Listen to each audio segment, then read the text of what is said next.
ਕੇਂਦਰੀ ਮੰਤਰੀ ਮਨੋਹਰ ਲਾਲ ਖੱਟੜ ਦਾ ਕਹਿਣਾ ਹੈ ਕਿ ਹਰਿਆਣਾ ਦੇ ਮੁੱਖ ਮੰਤਰੀ ਨਾਇਬ ਸਿੰਘ ਸੈਣੀ ਦੀ ਅਗਵਾਈ ਵਿੱਚ ਭਾਜਪਾ ਹਰਿਆਣਾ ਵਿੱਚ ਸਰਕਾਰ ਬਣੇਗੀ। ਕਾਂਗਰਸ ਹਾਰ ਵੱਲ ਵਧ ਰਹੀ ਹੈ ਕਿਉਂਕਿ ਕਿਸੇ ਵੀ ਪਾਰਟੀ ਨੇ ਉਹਨਾਂ ਨਾਲ ਗੱਠਜੋੜ ਲਈ ਹੱਥ ਅੱਗੇ नहीं ਵਧਾਇਆ। ਕਾਂਗਰਸ ਰਾਖਵੀਕਰਨ ਦੇ बेहुदा बयान दे रही है। देखिए, निश्चित रूप से हरियाणा में भारतीय जनता पार्टी के हमारे नायब सिंह सैनी मुख्यमंत्री जी के नेतृत्व में ये तीसरी सरकार इस बार निश्चित बनेगी। कांग्रेस जो है हार की तरफ आगे बढ़ रही है। आपने देखा होगा कि पिछले दिनों में हार के भय से वो गठबंधन के लिए बुला रहे थे, ये करो वो करो, लेकिन किसी पार्टी ने गठबंधन के लिए भी उनके साथ हाथ नहीं बढ़ाया। फिर भी छोटी छोटी पार्टियां उनको मिल गई, नाम देने के लिए उनको एक दो पार्टियों से उन्होंने गठबंधन कर लिया। तो ये हार की निशानी है। हार में बौखलाए हुए कुछ भी अनाप शनाप बोल रहे हैं, चाहे वो खुद हों चाहे उनके नेता हों। कभी आरक्षण के विरोध में, कभी वो सिखों के विरोध में, कभी जातिवाद के विरोध में। ये समाज को भड़काने का वो जो काम कर रहे हैं ये बहुत निंदनीय है।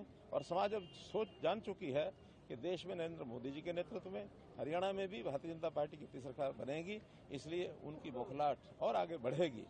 इसके लिए हम लोग जनता से ये अपील करते हैं कि शांतिपूर्वक तरीके से मतदान करें और आने वाले 5 अक्टूबर को भारतीय जनता पार्टी के फेवर में अधिक से अधिक मतदान करें। अरविंद केजरीवाल ने 2 दिन में इस्तीफा देने की बात कही है, क्या समझते हैं?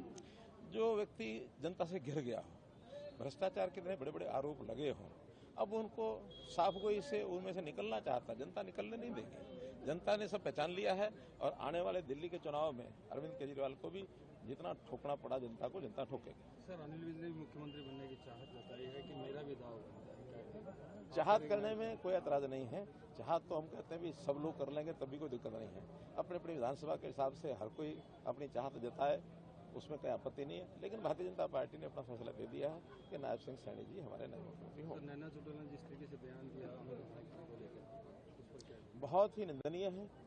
जो व्यक्ति, ये राजनीतिक तो विचारों का परिवर्तन होता रहता है, लेकिन किसी व्यक्ति को इस प्रकार से भोंडे शब्दों में कोई टिप्पणी करना, ये किसी राजनीतिक नेता को मैं कहता हूँ बिल्कुल ही उसको नहीं देना चाहिए, अच्छा नहीं लगता है। अब कल को कोई इन नेताओं पर जो आज बोल रहे हैं इनके खिलाफ कोई बोलेगा तो उनका तो कितना बुरा लगेगा। इसलिए मैं उनकी इस टिप्पणी की निंदा करता हूँ। हुड्डा ने ये कहा है कि 10 साल में विकास गुहार लगा रही है सर, तो कब तक कुछ कार्य होगा? सब अगले 5 साल के अंदर जितने काम बाकी हैं सारे कराएंगे। भूपेंद्र हुड्डा ने ये कहा है कि 10 साल में सरकार ने कोई काम नहीं किया है। उनको कहने से क्या फर्क पड़ता है, ये तो जनता बताएगी। ਕੇਂਦਰੀ ਮੰਤਰੀ ਮਨੋਹਰ ਲਾਲ ਖੱਟੜ ਦਾ ਕਹਿਣਾ ਹੈ ਕਿ ਹਰਿਆਣਾ ਦੇ ਮੁੱਖ ਮੰਤਰੀ ਨਾਇਬ ਸਿੰਘ ਸੈਣੀ ਦੀ ਅਗਵਾਈ ਵਿੱਚ ਭਾਜਪਾ ਹਰਿਆਣਾ ਵਿੱਚ ਸਰਕਾਰ ਬਣੇਗੀ। ਕਾਂਗਰਸ ਹਾਰ ਵੱਲ ਵਧ ਰਹੀ ਹੈ ਕਿਉਂਕਿ ਕਿਸੇ ਵੀ ਪਾਰਟੀ ਨੇ ਉਹਨਾਂ ਨਾਲ ਗੱਠਜੋੜ ਲਈ ਹੱਥ ਅੱਗੇ नहीं ਵਧਾਇਆ। ਕਾਂਗਰਸ ਰਾਖਵੀਕਰਨ ਦੇ बेहुदा बयान दे रही है। देखिए, निश्चित रूप से हरियाणा में भारतीय जनता पार्टी के हमारे नायब सिंह सैनी मुख्यमंत्री जी के नेतृत्व में ये तीसरी सरकार इस बार निश्चित बनेगी। कांग्रेस जो है हार की तरफ आगे बढ़ रही है। आपने देखा होगा कि पिछले दिनों में हार के भय से वो गठबंधन के लिए बुला रहे थे, ये करो वो करो, लेकिन किसी पार्टी ने गठबंधन के लिए भी उनके साथ हाथ नहीं बढ़ाया। फिर भी छोटी छोटी पार्टियां उनको मिल गई, नाम देने के लिए उनको एक दो पार्टियों से उन्होंने गठबंधन कर लिया। तो ये हार की निशानी है।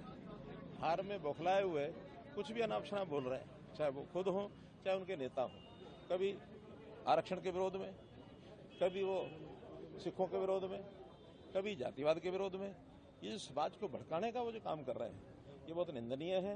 और समाज अब सोच जान चुकी है कि देश में नरेंद्र मोदी जी के नेतृत्व में हरियाणा में भी भारतीय जनता पार्टी की तीसरी सरकार बनेगी, इसलिए उनकी बौखलाहट और आगे बढ़ेगी। इसके लिए हम लोग जनता से ये अपील करते हैं कि शांतिपूर्वक तरीके से मतदान करें और आने वाले 5 अक्टूबर को भारतीय जनता पार्टी के फेवर में अधिक से अधिक मतदान करें। अरविंद केजरीवाल ने 2 दिन में इस्तीफा देने की बात कही है, क्या समझते हैं?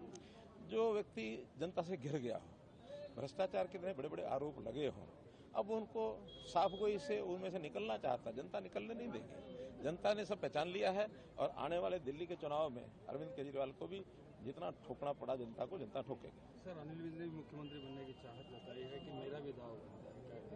चाहत करने में कोई एतराज नहीं है। चाहत तो हम कहते हैं भी सब लोग कर लेंगे, तब भी कोई दिक्कत नहीं है। अपने अपनी विधानसभा के हिसाब से हर कोई अपनी चाहत जताए, उसमें कोई आपत्ति नहीं है। लेकिन भारतीय जनता पार्टी ने अपना फैसला दे दिया है कि नायब सिंह सैनी जी हमारे नए मुख्यमंत्री हों। नैना चौटाला ने जिस तरीके से बयान दिया बहुत ही निंदनीय है। जो व्यक्ति, ये राजनीतिक तो विचारों का परिवर्तन होता रहता है, लेकिन किसी व्यक्ति को इस प्रकार से भोंडे शब्दों में कोई टिप्पणी करना, ये किसी राजनीतिक नेता को मैं कहता हूँ बिल्कुल ही उसको नहीं देना चाहिए, अच्छा नहीं लगता है। अब कल को कोई इन नेताओं पर जो आज बोल रहे हैं, इनके खिलाफ कोई बोलेगा तो उनका तो कितना बुरा लगेगा। इसलिए मैं उनकी इस टिप्पणी की निंदा करता हूँ। हुड्डा ने ये कहा है कि 10 साल में विकास गुहार लगा रही है सर, तो कब तक कुछ कार्य हो सब अगले 5 साल के अंदर जितने काम बाकी हैं सारे कराएंगे। भूपेंद्र हुड्डा ने ये कहा है कि 10 साल में सरकार ने कोई काम नहीं किया है। उनको कहने से क्या फर्क पड़ता है, ये तो जनता बताएगी।